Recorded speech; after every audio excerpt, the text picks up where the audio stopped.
ಓಂ ಶ್ರೀ ಗುರುಭ್ಯೋ ನಮಃ. ಬನ್ನಿ ಗೆಳೆಯರೆ, ನಾನು ನಿಮಗೆ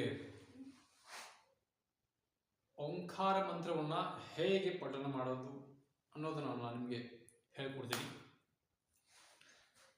ಶ್ರೀ ಮಹಾವತಾರ ಬಾಬಾಜಿಯ ಸಿದ್ಧಾಂತದಲ್ಲಿ ಮಹಾವತಾರ ಬಾಬಾಜಿಯ ಸಿದ್ಧಾಂತದ ಹೆಸರು ಕ್ರಿಯಾಯೋಗ ಅಂತ ಹೇಳ್ತಾರೆ. ಶ್ರೀ ಮಹಾವತಾರ ಬಾಬಾಜಿಯವರ ಕ್ರಿಯಾಯೋಗವನ್ನು ಒಬ್ಬ ಅವರ ಶಿಷ್ಯರಾದಂತಹ ಶ್ರೀ ಲಾಹಿರಿ ಮಹಾಶಯ ಎಂಬವರಿಗೆ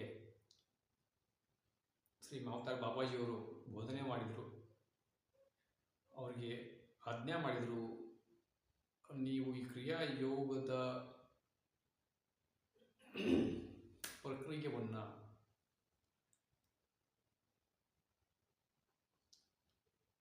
ಸಂಸಾರದಲ್ಲಿದ್ದಂಥ ಎಲ್ಲ ವ್ಯಕ್ತಿಗಳಿಗೆ ಬೋಧನೆ ಮಾಡೋದಕ್ಕೆ ಅವ್ರಿಗೆ ಆಜ್ಞೆ ಮಾಡಿದರು.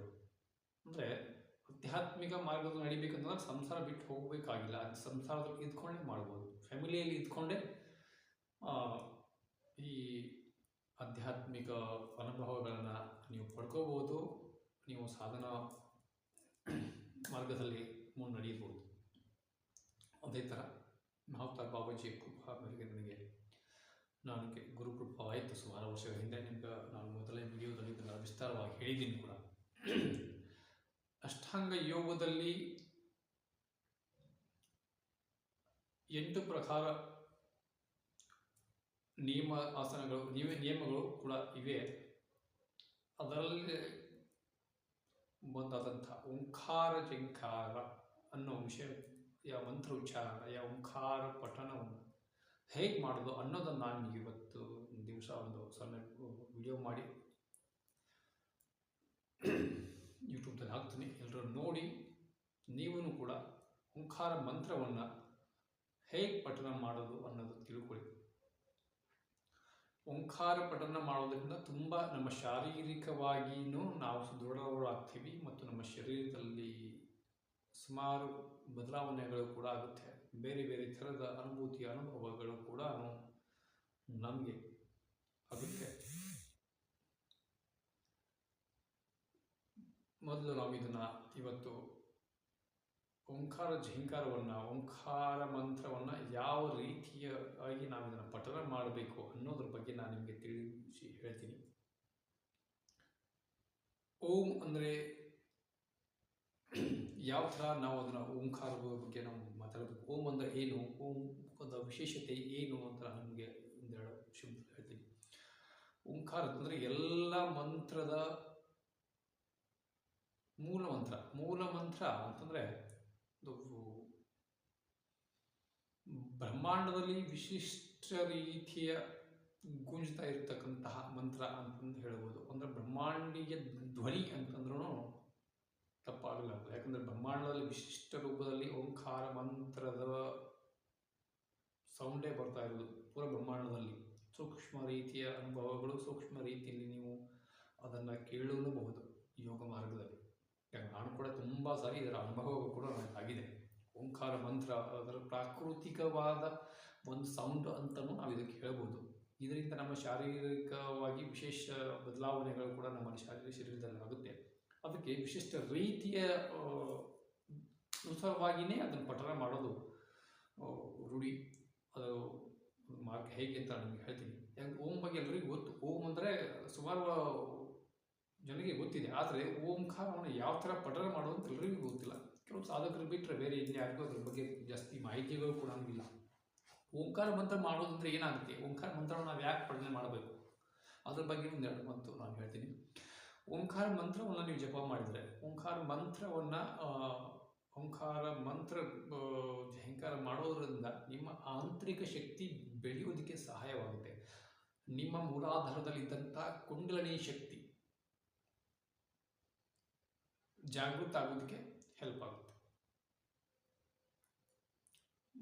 ಬನ್ನಿ ನಾವೀಗ ಓಂಕಾರ ಮಂತ್ರವನ್ನು ಜಪ ಮಾಡೋದಕ್ಕೆ ಸ್ಟಾರ್ಟ್ ಮಾಡೋಣ. ನೀವು ಒಂದು ವ್ಯವಸ್ಥಿತ ಆಸನದಲ್ಲಿ ಕೂತ್ಕೊಳ್ಳಿ. ಸಿದ್ಧಾಸನವಾಯಿತು ಮತ್ತು ಪದ್ಮಾಸನ, ಸುಖಾಸನ, ನಾವು ಕನ್ನಡದಲ್ಲಿ ಹೇಳ್ತೀರಲ್ಲ ಚೆಕ್ ಮುಕ್ಳು ಹಾಕೊಂಡು ಕೂತ್ಕೊತೀವಿ ಅಂತಂದು, ಊಟಕ್ಕೆ ಕೂತ್ಕೊಳ್ಳೋದು ಆಸನದಲ್ಲಿ ಕೂತ್ಕೊಳ್ಳಿ. ನಿಮ್ಗೆ ಯಾವ ಥರ ಕಂಫರ್ಟೇಬಲ್ ಆಗಿ ಆ ಥರ ಕೂತ್ಕೊಂಡ್ರೂ ನೀವು ಮಾಡ್ಬೋದು. ಅಕಸ್ಮಾತ್ ಯಾರಿಗಾದ್ರೂ ಕೆಳಗಡೆ ಕೂರೋದಕ್ಕೆ ಆಗುತ್ತಿಲ್ಲ ಅಂತಂದ್ರೆ ನೀವು ಕುರ್ಚಿ ಮೇಲೆ ಕೂತ್ಕೊಂಡ್ರೂ ನೀವು ಇದನ್ನು ಮಂತ್ರವನ್ನು ಪಠಣ ಮಾಡ್ಬೋದು. ಇದರಿಂದ ನಿಮ್ಗೆ ಲಾಭ ಸಿಗುತ್ತೆ. ಓಂ ಅನ್ನೋದನ್ನು ನಾವು ಯಾವ ಥರ ಅಂದರೆ ಸಂಪೂರ್ಣವಾಗಿ ಮೊದಲು ಅರ್ಥ ಮಾಡ್ಕೊಳ್ಳೋಣ, ತಿಳ್ಕೊಳ್ಳೋಣ. ಒಂದೇ ನಿಮಿಷ.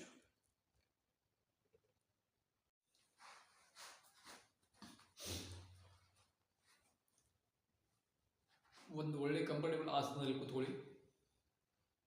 ಸಿದ್ಧಾಸನವಾಯಿತು, ಪದ್ಮಾಸನ, ಸುಖಾಸನ, ನಿಮಗೆ ಯಾವ ಥರ ರೀತಿ ಕಂಫರ್ಟೇಬಲ್ ಆಗಿ ಕೂತ್ಕೊಳ್ಳೋಕ್ಕಾಗುತ್ತೋ ಆ ರೀತಿಯಲ್ಲಿ ಕೂತ್ಕೊಂಡು ನಾವು ಧ್ಯಾನ ಮುದ್ರದಲ್ಲಿ ಕೂತ್ಕೊಂಡು ನಾವು ಓಂಕಾರ ಪಠಣವನ್ನು ಮಾಡೋಣ. ಧ್ಯಾನ ಮುದ್ರ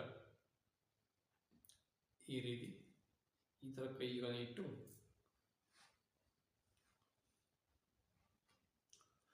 ನಮ್ಮ ಬೆನ್ನು ಮೂಳೆನ ಸರಳವಾಗಿಟ್ಕೊಂಡು ಸೀದಾ ಕೂತ್ಕೊಂಡು ಮೇರುದಂಡವನ್ನು ನಮ್ಮ ಬೆನ್ನ ಹುರಿಯನ್ನು ಸ್ಟೇಟವಾಗಿ ಇಡಬೇಕು. ಸರಳವಾಗಿ ಹೀಗೆ ಬಗ್ಗೆ ಕೂತ್ಕೋಬಾರ್ದು. ಕಂಫರ್ಟೇಬಲ್ ಆಗಿ ಸೆಳೆದು ಕೂತ್ಕೋಬೇಕು ಅಂತ ಹೇಳ್ತಾರಲ್ಲ ಆ ಥರ ಕೂತ್ಕೊಂಡು ಒಂದು ದೀರ್ಘ ಶ್ವಾಸವನ್ನು ತಗೋಬೇಕಾಗುತ್ತೆ. ಬಾಯಿ ಮುಚ್ಕೊಂಡು ಮೂಗಿನಿಂದ ದೀರ್ಘ ಶ್ವಾಸವನ್ನು ತಗೊಂಡು ಓಂಕಾರ ಪಠಣವನ್ನು ಮಾಡೋಣ. ಓಂಕಾರ ಪಠಣವನ್ನು ಮಾಡೋದು ಮೊದಲು ನಾವು ಓಂಕಾರದ ಬಗ್ಗೆ ತಿಳ್ಕೊಳ್ಳೋಣ. ಓಂಕಾರದಲ್ಲಿ 3 ವಿಧವಾಗಿ ನಾವು ಅದನ್ನು ಪಠಣ ಮಾಡಬೇಕಾಗುತ್ತೆ. ಅಖಾರ್, ಉಖಾರ್, ಮಖಾರ್. ಅಖಾರ್, ಉಖಾರ್, ಮಖಾರವನ್ನು ನಾವು ಪಠಣ ಮಾಡಬೇಕಾಗುತ್ತೆ. ಅದರಲ್ಲಿ ಅಖಾರವನ್ನು ಅಂತಂದರೆ 25%, ಉಖಾರವನ್ನು 25%, 50% ಮಖಾರವನ್ನು ನಾವು ಪಠಣ ಮಾಡಬೇಕಾಗುತ್ತೆ. 100ರಲ್ಲಿ ಅಂದರೆ ಒಂದು ಸ್ವಲ್ಪ 25% ಅಖಾರವನ್ನು ನಾವು ಪಠಣ ಮಾಡಬೇಕಾಗುತ್ತೆ. ಉಖಾರವನ್ನು 25% ಪಠಣ ಮಾಡಬೇಕಾಗುತ್ತೆ. ಮಖಾರವನ್ನು ಮಾತ್ರ 50% ಪಠಣ ಮಾಡಬೇಕಾಗುತ್ತೆ. ಅದಕ್ಕೆ ಅಖಾರ, ಉಖಾರ, ಮಖಾರದಿಂದ ಓಂಕಾರ ಆಗುತ್ತೆ. ಹಾಗೆ ನಾವು ದೀರ್ಘ ಶ್ವಾಸವನ್ನು ತಗೊಂಡು, ಅಂದರೆ ನಮ್ಮ ಹುಂಕಳು ನಾಭಿ ಅಂತ ಹೇಳ್ತಾರಲ್ಲ, ಮಣಿಪುರ ಚಕ್ರ, ನಮ್ಮ ಸಪ್ತ ಚಕ್ರದಲ್ಲಿ 3ನೇ ಚಕ್ರ ಮಣಿಪುರ ಚಕ್ರ. ಈ ಮಣಿಪುರ ಚಕ್ರದಿಂದ ನಾಭಿ ಅಂದರೆ ಹೊಂಕಳದಿಂದ ನಾವು ಶ್ವಾಸವನ್ನು ತಗೋಬೇಕು. ಸೆಳೆದು ಕೂತ್ಕೊಂಡು ನೇರವಾಗಿ ಕೂತ್ಕೊಂಡು ದೀರ್ಘ ಶ್ವಾಸವನ್ನು ತಗೋಬೇಕು.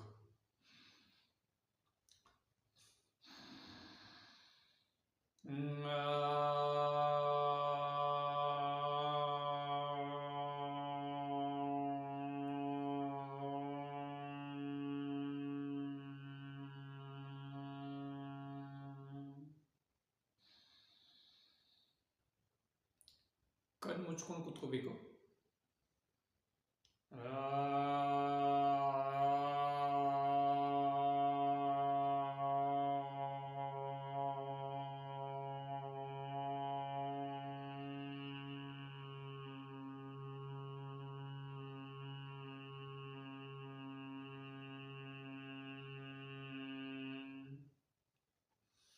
ಒಂದು ಸಾರಿ ಓಂಕಾರ ಮಾಡಿದರೆ ಮತ್ತೆ ಶ್ವಾಸ ತಗೊಳ್ಳೋದು, ಮತ್ತೆ ಓಂಕಾರ ಮಾಡೋದು, ಮತ್ತೆ ಶ್ವಾಸ ತಗೊಳ್ಳೋದು, ದೀರ್ಘ ಶ್ವಾಸ ತಗೊಳ್ಳೋದು, ಹಿಡಿದಿಟ್ಕೊಳ್ಳೋದು.